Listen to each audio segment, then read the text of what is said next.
Right here with the junior Chris Santo following the Hawks' 88-65 win against Southern New Hampshire.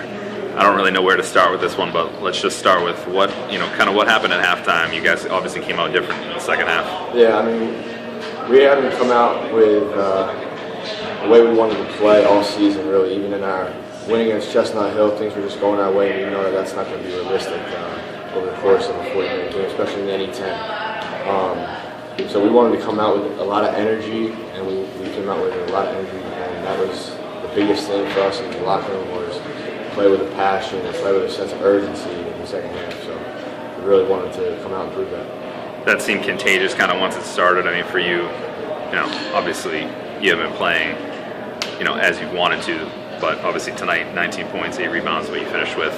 You had 6 in the first half. I mean, once everyone kind of got it going, did you kind of start feeling it as well?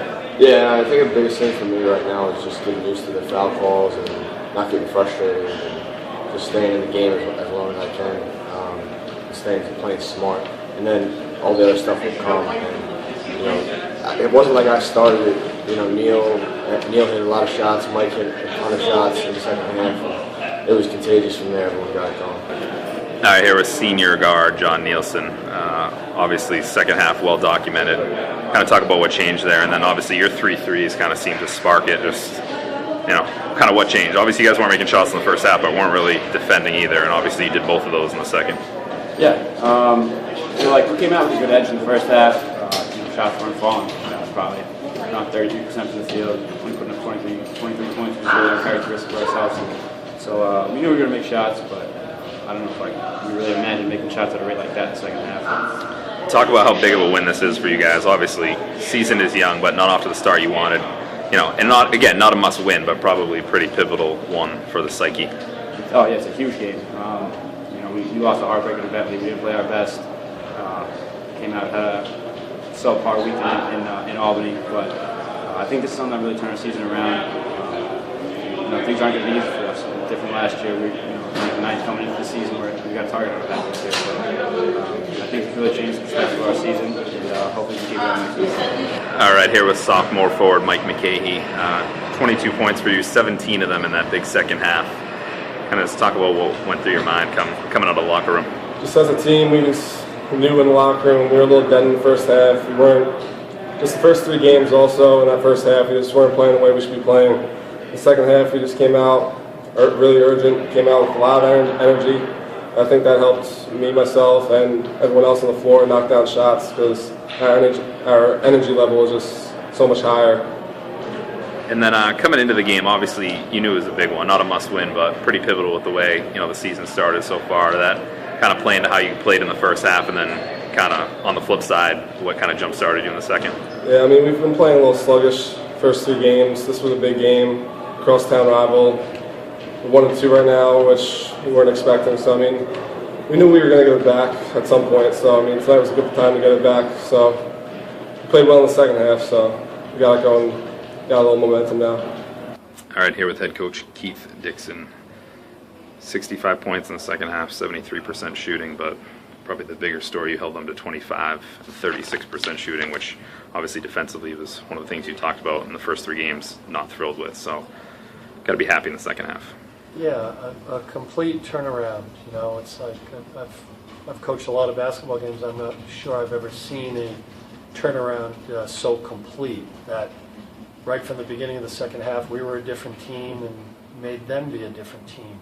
So I mean, I guess the first half I was incredibly disappointed. I mean, we played awful on both ends. We sort of let them do whatever they wanted, and then we really struggled on offense. I mean, we get down 17, and our backs were against the wall. And I give the kids a lot of credit. They really responded right away. The minute we took the court, it sort of changed. We let them know they weren't going to score easy on us, and then we really attacked them on the other end. So I don't know. I mean, that could be the best 15 minutes of two-way basketball that our team can play. So, I mean, and thank goodness, because we needed it. We really haven't played that well so far this year, so hopefully this gets us back on track. And then quickly, some individual efforts in the second half. John Nielsen obviously kind of sparked that with his 3 threes. Has that been nice this year? I mean, he's shooting like in the 60s from 3 to kind of get that not just off the bench like what he gave you last year, but kind of prolonged and 4 or 5 threes a game. Neil has been terrific. I mean, I'd say the guys that have struggled have been our good players. Dino, Roy, Mikey, and Chris. And Neil and Dom, I think, have been terrific. Now Neil didn't have a good first half either, and when he gets it going, that's sort of what he looks like. So, I mean, I thought they were all really good. In the second half, Roy hasn't made shots. He did.